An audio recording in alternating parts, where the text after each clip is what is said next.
I am joined today by Anne Lord Jackson. Hello, Anne. Hello, it is lovely to be here. Back off the back of your world tour. I tell you, it felt like it, but yeah.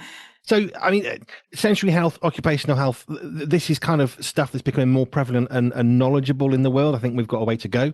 I've loved how we've done some of that in the last little while with you. I think we've done more than 50 of these interviews now, which is brilliant. But why did you go from Jersey and fly all the way to America? And what's that got to do with sensory health? Yes, so many different facets to my journey over the way. But it was great to have a conference in a church, Rock Church, the World Outreach Centre. So I thought, oh, good on them for that. They've got a great name for what they do in reaching out. ISOM, International School of Ministry. So getting my degree in ministry. Next year, I'll get my master's in ministry and business, which will be lovely. But it's there while we were in the church. I have to speak about this first, actually, because while we were in the church, I was like, oh, they've got some of the things that I speak about in the Sensory Healthy Church program. Not everything, obviously, because we all have a way to go. But what was brilliant was that they have this big auditorium, this big church building, but either side of the church building, and it slopes upwards. So it's easier for people at the back to see, like a proper kind of cinema or show place, that kind of thing. But within this slant, as it was going up the hill, they had actually created big, what I call pods, which are enclosed spaces which were glass so that people could see out. And they did call it a family room. They called it a family space. So I've taken some photos of that, and they've given me permission that I can put them inside the Sensory Healthy Church program. But what they didn't have was swings or different seating options for people. So that would be the ultimate. So you could control the temperature, you could control the sound that was coming into it. Obviously, with it being double glazed, it was going to prevent, if the individuals in there were going to be making a fair amount of sound, that was going to help the rest of the congregation. And I thought, oh, it won't take much for it to be more inclusive or less exclusive than it is even at the moment. And they had a little baby room. They had a smaller room, again, glass, at least the glass frontage, so that the nursing mothers could see out and be connected. And then they had a bigger room next to it. And then those were part and parcel of the church building. And I thought, oh, this is good. It's better than what I've seen so far.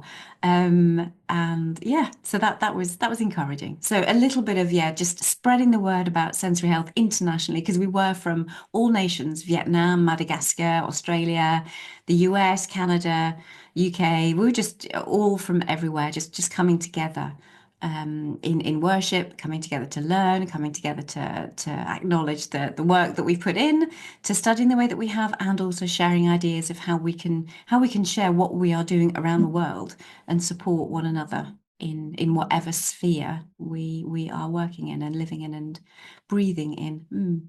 It must have been such what's the word? Encouragement, exciting just to be amongst people of similar minded kind of ideals of how do we include people who've got issues of sensory health, how do we integrate them into the church, but rather than you trying to talk to people who are struggling to understand that, because that's part of what you do, because we don't really understand it well, you're in a room surrounded by people who, well, not only getting that, they're actually doing it themselves where they are.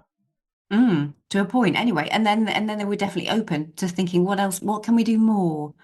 And that was one of the biggest issues. I had a conversation with BBC Radio Wales actually this week on my return, just looking at what else, what are the mindsets that we need to shift? What are the things that we need to change?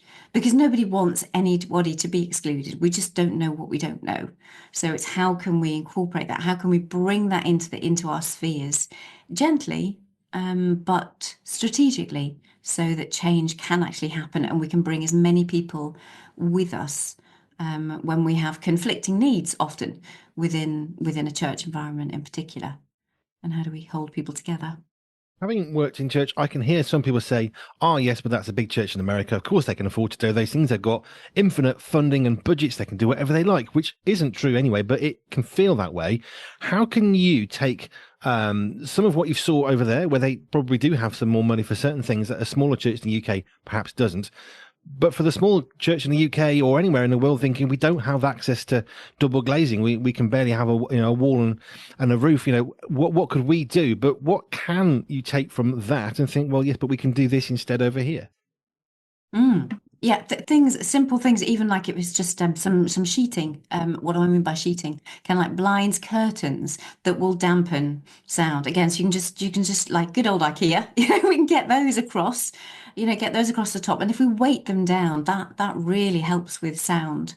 And then you can open them to have as much visual connection or not as you want, and you can have them as see-through as you want. So if there are those that need to jump or bounce or move around inside those areas, then they're kind of screened off by those curtains rather than them being properly double glazed. But anything we can do can help. We'll just increase the tolerance capacity of those in the congregation.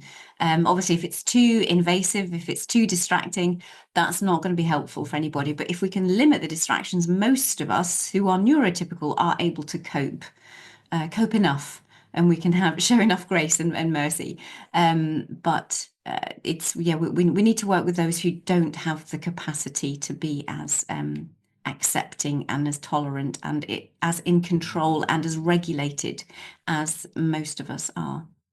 Which I guess comes back to something that I think we've said before, is it's really good for the church to be a place of worship and reverence. We need to understand, to respect the reason why they're in the first place.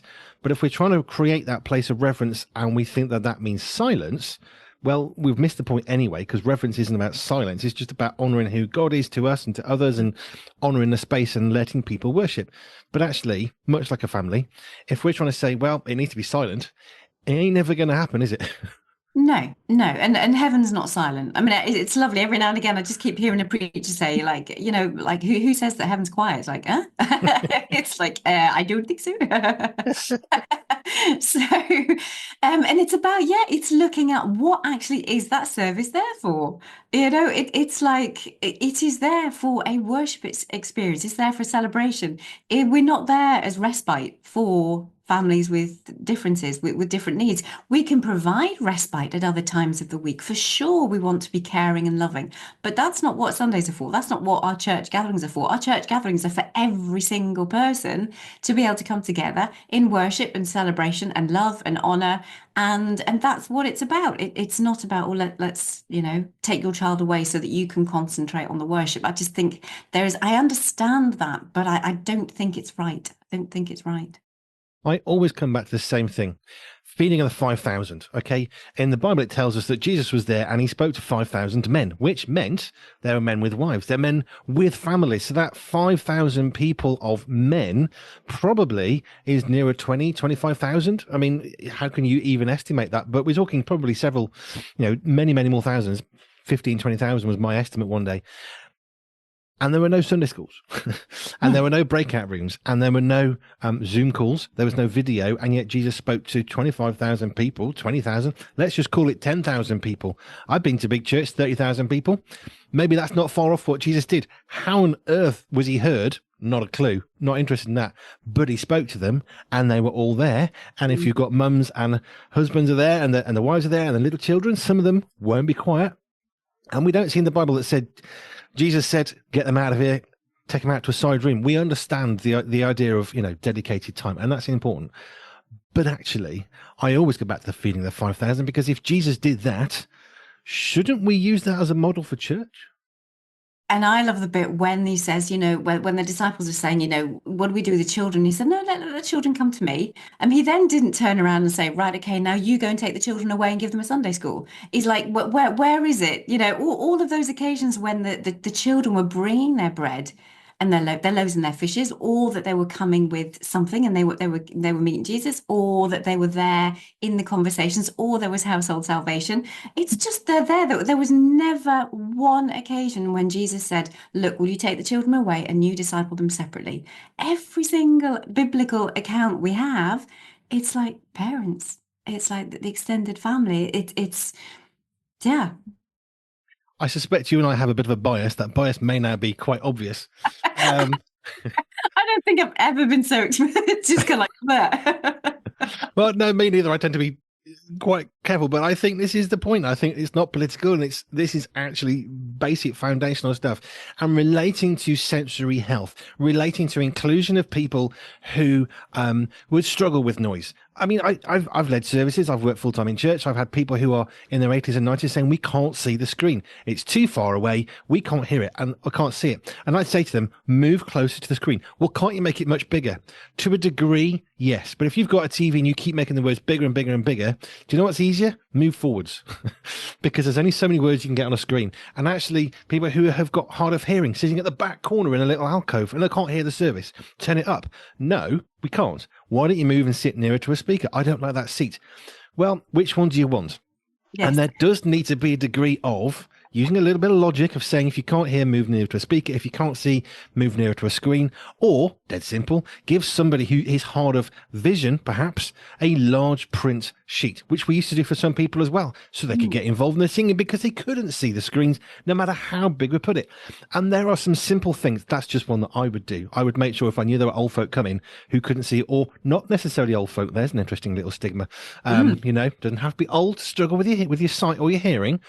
But I give them a big blown up version of the stuff, and it was like a little book. Oh, it's a bit of money. So who cares? Now they're engaging in a service. Isn't that the point?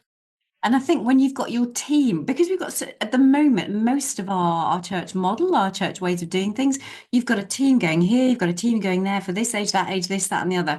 Everybody's split. And if you just thought, if you had all of those team members all together helping to support someone who might be able to, you know, regardless of age, what their vision's like or what their hearing's like or where they need to move, you use those people who have a heart for service, which is beautiful, but actually you combine all of those capacities and strengths and skills into bringing people together, including people, and boy, you have an amazing time together. That's the beauty of it. And actually, everybody only needs to do something for 5 minutes, rather than you've got loads of different teams doing lots of things and taking hours to prepare just for one service. But actually, just bring it all together, and it's a lot less work for everybody. But it's something together and something really powerful.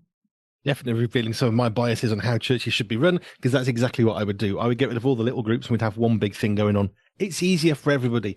Let me go one step further. I think a lot of what goes on in organized, traditional, structured church services is really exhausting. And I think there is a much easier way to engage with many more people, much more easily, much cheaper, by the way, and with less resources of people and stuff, and actually an easier outcome. Coming back to sensory health, because definitely gone on a very good tangent, but how do we help people who are thinking, yeah, that's great, but I don't know what to do? How do I engage? I've got a 15-year-old person who comes into our church with his parents. He screams and shouts. He can't cope. You know, isn't it just better get him out of the church? We'll tell them a sheet to go home with, and they can do that, and then it's easier for everybody else. Pretty common situation, I would think, and I've certainly seen that, and I've stepped in to prevent that. But how do you help churches engage with that 15-year-old who is struggling with their sensory health, and the lights are too bright and they're flickering because that LED thing is clicking away in the background? It's driving the nuts, and me too. And the sound is booming because that speaker's broken and crackling. And well, any normal sane person would be going completely mad, but somebody who's got sensory health and sensitivity to those things, it's going to be on a different level of uncoping. So how do we engage well with families and with churches to say there are some really easy things you can do? Yeah. Please, more than anything, go to sensoryhealthychurch.com and get the free resource. That is a 3 hours, you know, anything that you need, we can connect through that.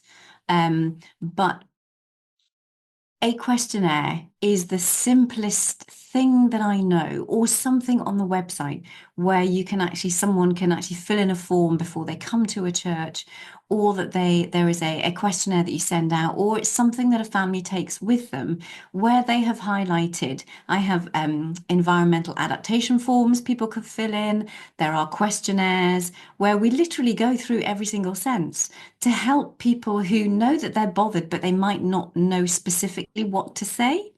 So I take them through things to consider, and then they write that down and think, well, actually, yeah, it's the LED lights that are bothering me, but normal lights are fine. So you be really, really specific, and then you can go to the church, and that's what if when you have pastors in a church, that's their job to be pastoral. There are loads of other people who might be evangelists, and they might not. That's not their thing. Don't go to the evangelist if you want to have somebody to listen to your needs. But we have pastors in the church. That's most of our eldership should have, pastors, and that's what we call most of our church leaders anyway. Whether they do actually have the pastoral gift, I suppose, is another thing. But there will be people within the church that have that pastoral gift and that want to take time to listen. So if you have things written down that just describe, it's not judgmental. It's just describing these are the things that I find hard. All these are things that I might find hard. Can we just check if what is going on in your church? Or in the church that I go to, I've noticed I've been there for years now, and actually it's this, and this that I struggle with. And then you can have that conversation. All those things that you were drawing out about whereabouts even that you sit. How close are you? What are the little things like having large print, something like that? What are those things that are going to make a difference? I remember reading one time, actually read this. It wasn't a video or anything. It was a proper written blog, and it was a pastor who talked about some of the complaints they had on any given Sunday morning. The music was far too loud. The music was far too quiet. The songs were far too fast. The songs were far too slow. That person spoke far too fast. They spoke far too slow. The sermon was far too long. The sermon was far too short. And these opposites were on the same day. Not all of them at the same time. But this is the point. There's no point in going to the person who's preached or led the worship or been doing the prayers and saying it's too fast, too slow, too loud, too quiet, because you know what? I can promise you somebody else in the room will disagree with that. However, it is worth going to saying, I was really struggling with what was going on. Can you help me engage more with what's going on in this church? Here's a quick example. The Book of Common Prayer. If you go to a Church of England church in the UK, many of them still would have a Book of Common Prayer service. What do I mean by that? It's literally a book. You open the book and it tells you what you're supposed to say because you're speaking together, or the person at the front is speaking something and you repeat back the next line. So you have a book and it guides you through. Now, the really sensible churches will say, right, let's move to page 17. Let's go to page 4, because you jump around the book quite a lot. A lot of churches that are less helpful expect you to know what page you're supposed to go to. And you can see people who don't know the church because they're flicking through the book thinking, where have we gone? Oh, now they're not even in the book. It's an addendum for this church, and now it's complicated. But the original idea of the Book of Common Prayer was something simple that could be standardized. And there's some really great stuff in there, by the way. But when you sort of go off on one, now you've just lost people. And now actually it's even worse because, well, I've got this book. Now what? So how do we engage with churches better? I think there's two strands which we always come back to, don't we?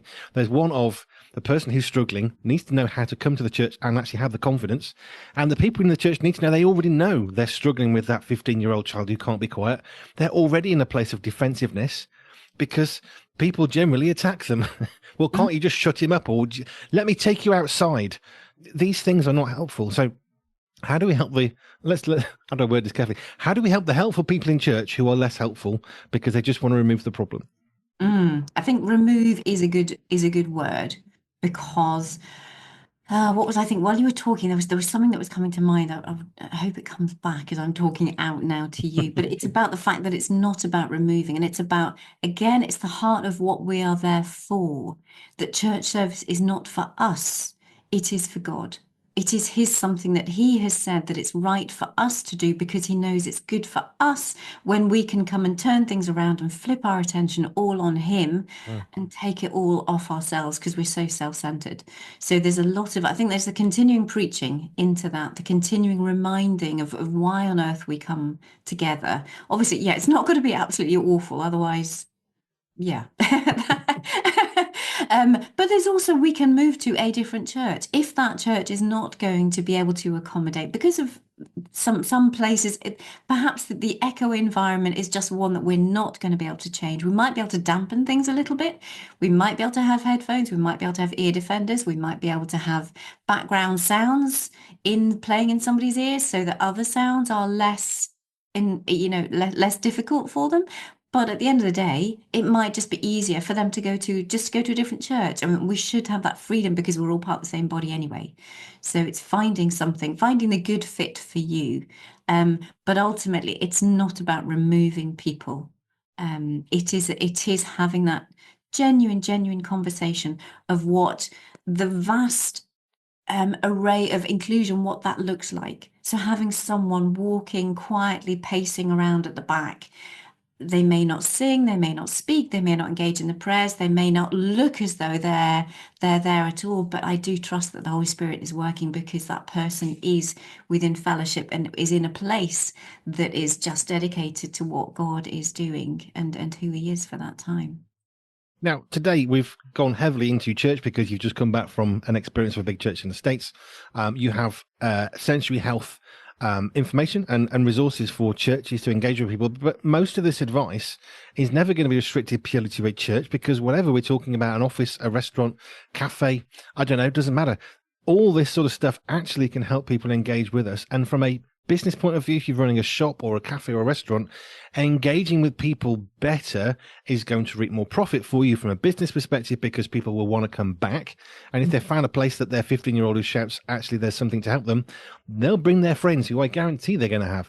And in the context of a church, okay, it's not about making money, but it is about including people who can come and worship God, which is the whole point of having a church service on a Sunday morning, or at least it should be. If people want to know more about this, the Sensory Healthy Church, what is it they actually have to do? Because again, I see both sides of this, and they'll be thinking, yeah, but how much it's going to cost? What we've got to do? How complicated it's going to be? How many committees do we got to have? Are we really going to help anybody? Is there any point, any value? What we're going to actually achieve? I can hear all the excuses for why let's not bother going there, but actually, although I know they wouldn't get that experience from you, how do we help the beleaguered church leader who is tired and stressed to find some help from what it is that you can help them with? Yeah, well, I'm offering every year I offer 6 weeks to a sensory healthy church. Now that can be just an open time where any church leader, any church member can come and join with me for 6 weeks in the year. There is the free program, that's a 3-hour video program that people can access. But the 6 weeks is just a way of me being able to come alongside someone, whether it be one-to-one with an individual church, to work out ways of connecting with the whole leadership, work out ways of connecting with the whole membership. And then that's just an ongoing every 6 weeks, every year, I'm trusting that will be just an ongoing support, an ongoing offer to the church, so they can come back in for 6 weeks into the sensory super system, into the Christian sensory support that I offer. Anyway, just for Christians, there's a regular sensory support for those that are not looking for faith-based input. But that's what I trust from here going forward from 2025 onwards, that we will have 6 weeks to a sensory healthy church every year, and that once you're in it once, you can just come back in year after year. So there is that ongoing support. And as the network grows, there'll be more and more people, even locally to where you are, who will be able to come along and support any work that anybody wants to do in that area. We're coming right back to the idea of that church that you went to visit. They've got double glazed pods, areas, specialized rooms. One of the things that we do in our radio studio, which is a really cheap fix, you can buy really fantastically expensive acoustic panels. We have a big thick duvet that we bought that goes on a rack. Well, it does the same job. And actually, this is quite pretty because you can put a different cover on there, and all of a sudden, this ugly frame of the duvet becomes kind of cool. We've got an orange duvet cover on it at the moment. We can put anything we wanted on there. It's really cheap. It's what, 12, 15 quid for a thick duvet. Hang it up with some bulldog clips. There we go. Now we got a sound deadening wall. People don't necessarily think about that, but it works. It's super cheap. And in effect, that's kind of a lot of what you're talking about. There are some really simple things we can do to improve things for people without excluding them, without removing them, but actually bringing them in. And God willing, over time, that person who is more tensed up because it's a new experience over time, I've seen this, and I'm sure you would have as well, they then start to relax. And all of a sudden, all the things we've had to put in place, now they're more comfortable. We can not get rid of them, but now they're not used so much. Yeah, you can just ease off, and that's the thing. But you ease off when they're ready. You have things available that don't cost the earth, obviously, and then you just, yeah, when they don't need them, it's nice if they can go and access things if they need to, but when they don't need to, they will relax into it because that's exactly what happens. Yeah, things just ease off a bit, and then yeah, life is so much easier for them and for everyone else around them too. Which is surely the goal of church. I mean, of all the things that we're involved in, the one thing that we should be working to make people feel as though they really are valued and really are important is in a church situation where we've already realized that we are valuable to God, and so is everybody else. Yeah, yeah. I mean, I love church. I love going to church. I'm very conscious that I don't think we're there yet for everybody. I don't think everybody's feeling that, but at least it's nice to know that, yeah, we are doing something right. There's just more. And as we said, and I keep on saying this, there's always something we can do. And if we each do the little thing that we can do, and all of us do lots of little things that we can do, all of a sudden we're doing an awful lot more, perhaps with less committees, with less groupthink, but more, how can I serve somebody? How can I make their life better? Holding a door open for somebody who's in a wheelchair, it's not exactly complicated. It doesn't take much of an effort. And all of a sudden, you've just made this room more accessible to them. You don't have to do it in a condescending, patronizing way, but actually, all of a sudden, you're opening up a room. That's really, really simple, quick thing. I remember another thing we did, which we've talked about several times, a tent for somebody who had, I can't even remember what the central health issues are. Doesn't really matter. We had a tent. They had big ear defenders. If it got too much, the ear defenders got on. If it got too much more, they'd go and sit in the tent in a slight ante room. Was it a £5 pop-up tent or something? Cost virtually nothing. And eventually their need for the air defenders in the tent diminished to the point we put it out every week thinking, what's the point? We did because we love them. They could have a bad day. They want the tent, but actually the air defenders were rarely used to the point they were basically never used. And the tent just sat there almost gathering dust. Not pointless though. No, no. And to have that there as a, and also because you never know who else might come in. And we want our churches to be, people are being added daily to the church. That's our biblical example. And it's like, well, that's when we show we have that available for people, and that at least they think, oh, yeah, okay, that they might accommodate something different. You might not need a pop-up blackout tent, but actually you might want to be able to sit on something else and just have a little bit of movement or whatever your thing is. And it just shows that there is an openness to looking at doing things differently. And therefore, yeah, stress really reduces when you feel as though you're even partly going to be understood. There is a sense of relaxation and calm and hope that comes into somebody's nervous system, literally in their nervous system, and then they are less sensitive to sensory issues. So it's a win-win. Not the conversation I thought we'd have today, but brilliant all the same. I don't have lots of plans for these. People who know me well, I make lots of plans. Interviews, not so much. We go wherever it goes, and it makes it more fun. And thank you. If people are interested in the Century Healthy Church, you're talking about this 6-week program. Is that gone or is that in the future?